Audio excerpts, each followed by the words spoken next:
The Giver, Chapter 19. Jonas glanced at the clock. There was so much work to be done, always, that he and the Giver seldom simply sat and talked the way they just had. "I'm sorry that I wasted so much time with my questions," Jonas said. "I was only asking about release because my father is releasing a new child today, a twin. He has to select one and release the other. They do it by weight." Jonas glanced at the clock. "Actually, I suppose he's already finished. I think it was this morning." The Giver's face took on a solemn look. "I wish they wouldn't do that," he said quietly, almost to himself. "Well, they can't have two identical people around. Think of how confusing it would be," Jonas chuckled. "I wish I could watch," he added as an afterthought. He liked the thought of seeing his father perform the ceremony and making the little twin clean and comfy. His father was such a gentle man. "You can watch," the Giver said. "No," Jonas told him. "They never let children watch. It's very private." "Jonas," the Giver told him, "I know that you read your training instructions very carefully. Don't you remember that you are allowed to ask anyone anything?" Jonas nodded. "Yes, but Jonas, when you and I have finished our time together, you will be the new receiver. You can read the books. You'll have the memories. You have access to everything. It's part of your training. If you want to watch a release, you have simply to ask." Jonas shrugged. "Well, maybe I will then, but it's too late for this one. I'm sure it was this morning." The Giver told him then something that he had not known. "All private ceremonies are recorded.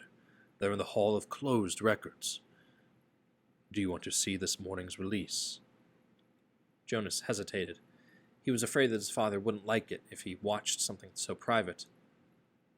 "I think you should," the Giver told him firmly. "All right then," Jonas said. "Tell me how."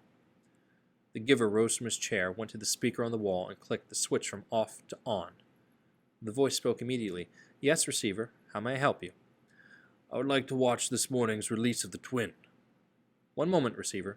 Thank you for your instructions." Jonas watched the video screen above the row of switches. Its blank face began to flicker with zigzag lines, and then some numbers appeared, followed by the date and time.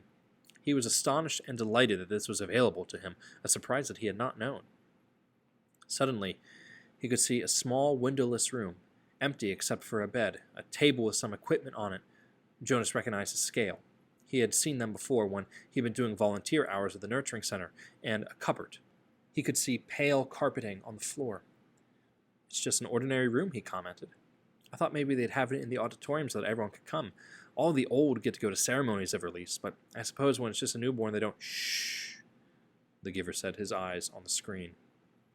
Jonas's father, wearing his nurturing uniform, entered the room, cradling the tiny new child wrapped in a soft blanket in his arms.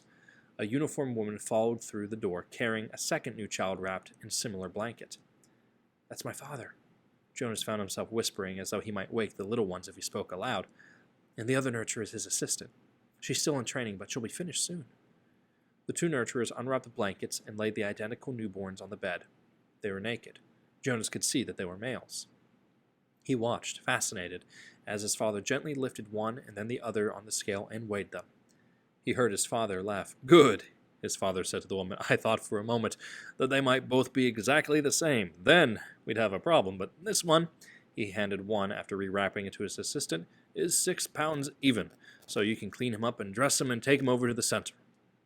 The woman took the new child and left through the door she had entered. Jonas watched as his father bent over the squirming new child on the bed. "And you, little guy, you're only 5 pounds 10 ounces. A shrimp." "That's a special voice he uses for Gabriel," Jonas remarked, smiling. "Watch," the Giver said. "Now he cleans him up and makes him comfy," Jonas told him. "He told me." "Be quiet, Jonas," the Giver commanded in a strange voice. "Watch." Obediently, Jonas concentrated on the screen, waiting for what would happen next. He was especially curious about the ceremony part. His father turned and opened the cupboard. He took out a syringe and a small bottle.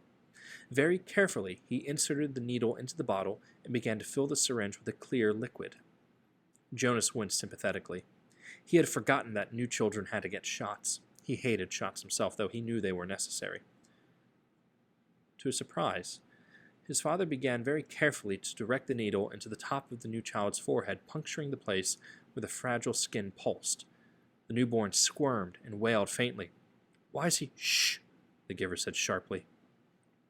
His father was talking, Jonas realized that he was hearing the answer to the question he had started to ask. Still, in his special voice, his father was saying, I know, it hurts, little guy, but I have to use a vein, and the veins in your arms are still too teeny-weeny. He pushed the plunger very slowly, injecting the liquid into the scalp vein until the syringe was empty. All done. That wasn't so hard, was it? Jonas heard his father say cheerfully. He turned aside and dropped the syringe into a waste receptacle. Now he cleans him up and makes him comfy, Jonas said to himself, aware that the giver didn't want to talk during the little ceremony. As he continued to watch, the new child, no longer crying, moved his arms and legs in a jerking motion. Then he went limp.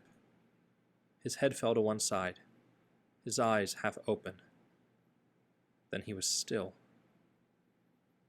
With an odd, shocked feeling, Jonas recognized the gestures and the posture and expression. They were familiar. He had seen them before, but he couldn't remember where.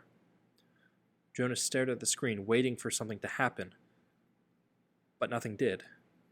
The little twin lay motionless. His father was putting things away, folding the blanket, closing the cupboard. Once again, as he had on the playing field, he felt the choking sensation. Once again he saw the face of the light-haired, bloodied soldier as life left his eyes. The memory came back. He killed it. My father killed it, Jonas said to himself, stunned at what he was realizing. He continued to stare at the screen numbly. His father tidied the room. Then he picked up a small carton that lay waiting on the floor, set it on the bed, and lifted the limp body into it. He placed the lid on tightly. He picked up the carton and carried it to the other side of the room. He opened a small door in the wall. Jonas could see darkness behind the door. It seemed to be some sort of chute into which trash was deposited at school.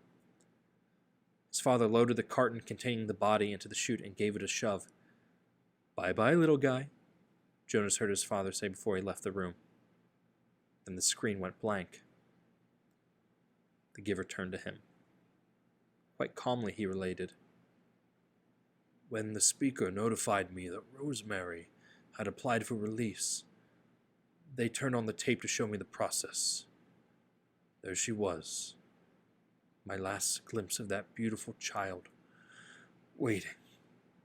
They brought in the syringe and asked her to roll up her sleeve.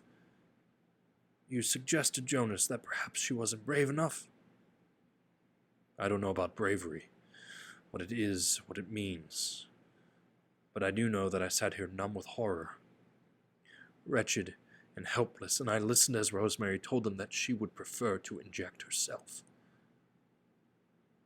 Then she did so. I didn't watch. I looked away. The giver turned to him. Well, there you are, Jonas. You were wondering about release, he said in a bitter voice. Jonas felt a ripping sensation inside himself, the feeling of terrible pain clawing its way forward, emerge in a cry.